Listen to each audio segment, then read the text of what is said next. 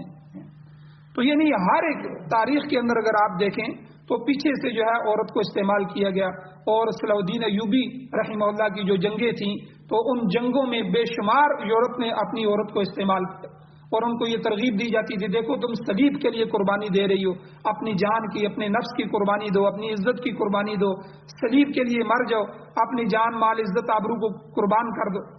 پھر اس عورت نے جو ہے کئی جرنل تھے، ان جرنلوں کے گھر میں وہ عورتیں پلی، ان کے بچے ان سے ہوئے۔ تو یعنی یہ ایک عجیب تاریخ ہے۔ تو حضور نے کیا فرمایا؟ النساء حبالۃ الشیاطین، عورتیں شیطانوں کی جال ہیں، ان جالوں سے وہ لوگوں کو گمراہ کرتے ہیں۔ ترمذی شریف کی حدیث ہے، حضور خاتم النبیین صلی اللہ علیہ وسلم کا پاک ارشاد ہے، حضور نے فرمایا 3 چیزیں حضور نے فرمائی، جب تک یہ 3 چیزیں ہوں گی تمہارے اندر خیر ہوگی، جب یہ 3 چیزیں نہیں ہوں گی، ان کا الٹ ہوگا تو تمہاری تباہی ہے۔ کیا فرمایا؟ ایک فرمایا اذا کان امراؤکم خیارکم، جب تمہارے حکمران پسندیدہ قسم کے لوگ ہوں گے، اچھے لوگ ہوں گے اور نیک لوگ ہوں گے، وَأَغْنِيَاؤُكُمْ سُمَحَاؤُكُمْ، تمہارے دولت مند مالدار لوگ سخی ہوں گے، بخیل نہیں ہوں گے، اور تیسری بات حضور نے فرمائی وہ امورکم شورا بینکم، تمہارے امور، تمہارے معاملات، تمہارے کام آپس میں مشورے سے طے ہوں گے. یہ تین چیزیں ہوگی. تمہارے عمرا حکام پسندیدہ ہوں گے، تمہارے دولت مند سخی ہوں گے، تمہارے کام آپس میں مشورے سے طے ہوں گے. تو حضور نے فرمایا فظہر الارض خیر لکم من بطنها، تو ایسی حالت میں تمہارا زمین کے اوپر رہنا زمین کے اندر چلے جانے سے بہتر ہے. یعنی پھر تمہارا زندہ رہنا زندگی موت سے بہتر ہے. زندہ رہو، خوش رہو، خوشحال رہو. لیکن آگے حضور نے پھر فرمایا اگر اس کا الٹ ہو جائے، اذا کان امراؤکم شرارکم، جب تمہارے حاکم شریر قسم کے لوگ ہوں گے، بے نمازی ہوں گے، ظالم ہوں گے، شرابی زانی ہوں گے. آج دیکھیں ہمارے پاکستان کی تاریخ اٹھائیں،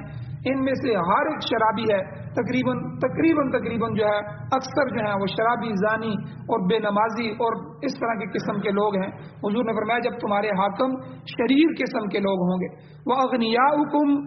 اور بخلاؤکم، کہ تمہارے مالدار لوگ تمہارے بخیل ہوں گے. مالدار مال ہی نہیں خرچ کریں گے، نہ زکوٰۃ نکالیں گے، نہ غریب کو دیں گے، ٹھیک ہے، نہ جو ہے خرچ کریں گے، نہ مساجد مدارس کی تعمیر ہوگی، نہ کوئی بیوہ مسکین یتیم کے سر پہ ہاتھ ہوگا. بخیل قسم کے لوگ تمہارے امیر بن جائیں گے.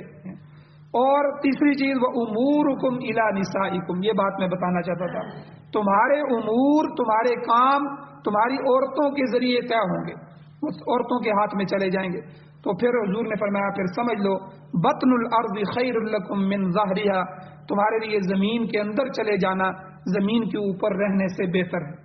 یعنی تمہارا مر جانا ہی بہتر ہے. اسی لیے اللہ تعالیٰ نے فرمایا کہ لوگوں کے لیے خواہشات یعنی مرغوب چیزوں کی محبت کو مزین کیا گیا ہے، اور ان خواہشات اور مرغوب چیزوں میں اول نمبر جو ہے وہ عورت کا نمبر. اور دوسری چیز من النساء والبنین، بیٹے، اولاد. مرغوبات میں سے دوسری چیز اللہ نے کیا فرمایا؟ اولاد کے ذریعے تمہیں آزمایا جائے. اولاد کی محبت ایک خاص درجے میں اگر ہو تو فطرتی ہے، یاد رکھیں، یہ ہر ایک کو ہوتی ہے. حضور کو بھی محبت تھی، حضور کے بیٹے فوت ہو گئے، اور حضرت ابراہیم رضی اللہ تعالیٰ عنہ جو حضور کے بیٹے تھے، وہ جب فوت ہوئے 18 مہینے کے ہو گئے تھے، تو حضور کی آنکھوں سے آنسو آ، حضور رو رہے ہیں. تو ایک صحابی نے پوچھا حضور آپ بھی رو رہے ہیں؟ فرمایا یہ تو محبت ہے، یہ ایک فطرتی محبت ہے جو والدین کے دل میں اولاد کی ہوتی ہے. یہ تو فطرتی ہے، اس سے بچا نہیں جا سکتا. تو یہ فطرتی محبت. اور اسی طرح مال اور اولاد کو قرآن مجید میں دنیاوی زندگی کے لیے زینت قرار دیا گیا. اللہ نے قرآن میں فرمایا المال والبنون زینت الحیات الدنیا، مال اور اولاد تمہارے لیے دنیا کی زندگی کی زینت ہے. مگر اللہ نے ساتھ یہ بھی فرمایا انما اموالکم و اولادکم فتنہ، تمہارے مال اور تمہاری اولاد فتنہ بھی ہے، تمہارے لیے آزمائش ہے، فتنے کا باعث بھی. اب دیکھیں یہ دونوں آیتیں آپس میں ٹکرا رہی ہیں کہ اللہ مال اور اولاد کو زینت بھی کہہ رہے ہیں اور اللہ مال اور اولاد کو فتنہ بھی کہہ رہے ہیں. بظاہر یہ آپس میں ٹکرا رہی ہیں، لیکن ٹکراؤ اس میں نہیں ہے. یاد رکھیں اگر یہی اپنی حد کے اندر ہو،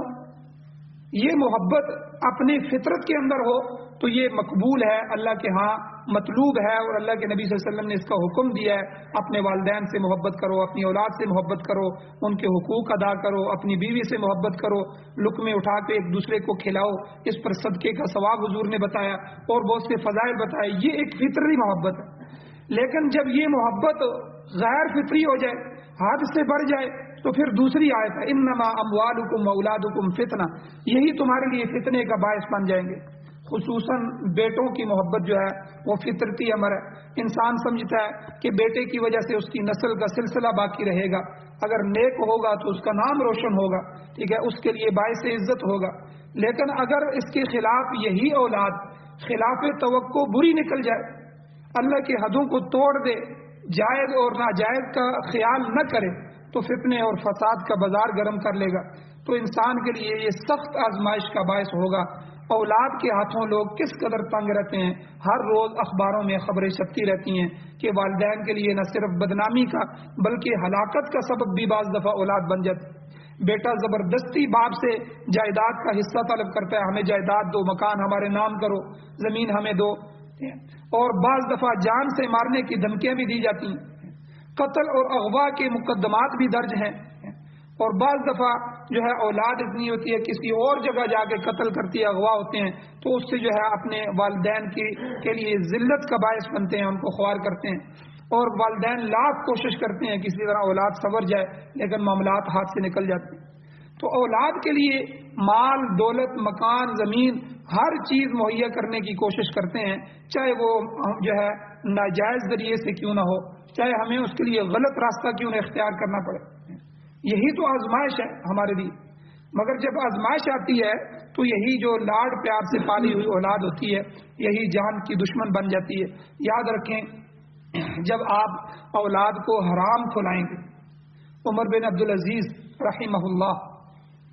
وقت کے امیر ہیں، بادشاہ ہیں، حکومت ان کے پاس ہے، ان کی جو بیوی تھی حضرت فاطمہ،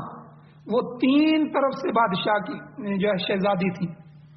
ایک خاوند بھی بادشاہ، والد بھی بادشاہ گزرا تھا، بھائی بھی بادشاہ گزرا تھا، بھائی بھی بادشاہ گزرے ہیں، والد بھی بادشاہ گزرے ہیں، خاوند بھی بادشاہ ہے، لیکن گھر کی کیا حالت ہے؟ عید کا دن ہے، بچوں کے لیے کپڑے نہیں ہیں، دوسرے جتنے بھی وزراء ہیں انہوں نے نئے کپڑے سلوائے، بچے آ کے گھر کہتے ہیں کہ ہمارے لیے کپڑے نہیں ہیں۔ عمر بن عبدالعزیز رحمہ اللہ ان کی قبروں پر کروڑوں رحمتیں نازل فرمائے، امت کو ایک عجیب جو ہے خلیفہ ملا، تو انہوں نے بیوی سے کہا کہ دیکھو میرے پاس تو کوئی نہیں ہے، تنخواہ خرچ ہو چکی ہے۔ آپ نے جب شادی کی تو شادی کے وقت بیوی کو کہا یہ زیور، یہ جتنا بھی جو کچھ تمہارے جو ہے ملا ہے تمہیں، یہ سارا بیت المال میں جمع کراؤ، یہ تمہارے والد اور بھائیوں نے ظلم کیا تھا اور وہیں سے تمہیں ملا ہے، تم میرے ساتھ اگر رہنا چاہتی ہو یہ سب چیزیں جو ہے تمہیں بیت المال میں مسلمانوں کے خزانے میں جمع کرانی ہوگی، ورنہ میرے ساتھ نہیں رہ سکتے۔ اس اللہ کی بندی نے قربانی دی، سب کچھ اتار دیا، وقت کا حکمران ہے لیکن گھر میں کھانے کے لیے نہیں۔ اتنا نہیں ہے کہ اپنے بچوں کو عید کے لیے کپڑے پہنا سکے، اب وہ اس کو مشورہ دیا کہ آپ جائیں 1 مہینے کی تنخواہ ایڈوانس لے لیں۔ انہوں نے کہا اچھی بات ہے۔ جب وہ بیت المال میں جاتے ہیں تو اس سے کہتے ہیں کہ بھئی 1 مہینے کی تنخواہ مجھے دے دیں۔ اس نے کہا کہ امیر المؤمنین یہ صاف پرچہ ہے، اس میں آپ لکھیں اور سائن کر دیں، دستخط کریں، آپ لکھ کے دیں 1 مہینے تک اگر آپ زندہ رہتے ہیں تو میں آپ کو تنخواہ دینے کے لیے تیار۔ اسی طرح واپس آ گئے، کہا کہ نہیں، عورت کو سمجھایا کہ میرے بچے انہی پرانے کپڑوں میں عید کر لیں گے، مجھے ضرورت نہیں۔ تو یعنی دیکھیں، اولاد کی وجہ سے پھسلے نہیں، اولاد سے محبت ہے، فطرتی محبت ہے، لیکن اولاد کی وجہ سے غلط کام نہیں کیے۔ اگر وہ چاہتے تو سارا کچھ کر سکتے تھے، حکومت ان کے ہاتھ میں تھی، اپنی بیوی کا بھی سارا کچھ اتار کے بیت المال میں جمع کروا دیا۔ تو اولاد کی وجہ سے بعض دفعہ انسان بڑے فتنے میں پڑ جاتا ہے اور بڑے ناجائز ذرائع استعمال کرتا ہے، ان کا مکان، ان کے لیے مال، ان کے لیے دولت، اور یہ جب سب کچھ بن جاتا ہے تو وہی اولاد بعض دفعہ اس والد کی نافرمان ہوتی ہے۔ یاد رکھیں، جو مال حرام ہے، قرآن مجید نے اللہ نے کیا قرآن مجید میں فرمایا کہ یہ مال حرام نہیں ہے، یہ دراصل جہنم کی آگ ہے، اور اسی کو علماء کہتے ہیں کہ جو یہ لقمہ اندر جاتا ہے اندر ظلمات پیدا کرتا ہے۔ اسی لیے تو حضور نے فرمایا کہ جس کے جسم جو ہے، جس کا لباس حرام کا، جس کا جسم حرام کا، غذا حرام کا، کھانا پینا حرام کا، ہر چیز حرام کی، پھر اللہ اس کی دعا کیسے قبول کرے؟ اس کی دعائیں اللہ قبول نہیں کرتے۔ تو یہ سارے اثرات ہوتے ہیں۔ پھر یہی اولاد آپ کے لیے ذلت کا سبب بنے گی، آپ کی جو ہے خدمت کی بجائے آپ کی بے اکرامی کا سبب بنے گی۔ تو اس لیے دوسرا اللہ نے فرمایا والبنین، آپ کو بیٹوں کے ذریعے آزمایا گیا، زین للناس حب الشہوات من النساء والبنین، اولاد دے کے اللہ پاک آزماتے ہیں، اور اسی طرح 3-4 چیزیں اور بھی ہیں، انشاءاللہ کل کے درس میں بیان کی جائیں گی۔ اللہ جل شانہ سے دعا ہے اللہ ہمیں عمل کی توفیق عطا فرمائے، آمین۔ الحمدللہ رب العالمین والعاقبۃ للمتقین والصلاۃ والسلام علی رسولہ النبی الامی الکریم۔ اللهم ربنا آتنا فی الدنیا حسنۃ وفی الآخرۃ حسنۃ وقنا عذاب النار۔ یا اللہ ہماری کمیوں کوتاہیوں کو معاف فرمائیے، درگزر فرمائیے، صغیرہ کبیرہ گناہوں کو معاف فرمائیے۔ یا اللہ ہمیں ہر طرح کے فتنوں سے محفوظ فرمائیے۔ یا اللہ مال و دولت کے فتنوں سے، اولاد کے فتنوں سے، یا اللہ تجارت کے شر کے فتنوں سے، یا اللہ گھر اور عورت کے فتنوں سے، یا اللہ اس طرح ظالم حکومتوں کے فتنوں سے، یا اللہ یہود و حنود کے فتنوں سے، روافض کے فتنوں سے، منافقین کے فتنوں سے، یا اللہ قرب قیامت میں آنے والے فتنوں سے، یا اللہ ان سب فتنوں سے ہماری حفاظت فرمائیے۔ یا اللہ خاتمہ ایمان پر فرمائیے، ایمان والی زندگی، ایمان والی موت نصیب فرمائیے۔ یا اللہ قرآن و سنت کو پڑھنے، سننے، سمجھنے، اس پر عمل کرنے، اس کی اشاعت کرنے اور اس کے غلبے کے لیے یا اللہ ہماری اولادوں نسلوں کو قبول فرمائیے، یہ سعادتیں ہمیں نصیب فرمائیے۔ یا اللہ قرآن و سنت کو پوری دنیا میں غالب فرمائیے، اپنے نظام کو غالب فرمائیے۔ یا اللہ ہم سب کی جائز حاجات کو غیب کے خزانوں سے پورا فرمائیے۔ صلی اللہ تعالی علی خیر خلقہ محمد وآلہ وصحبہ اجمعین برحمتک یا ارحم الراحمین۔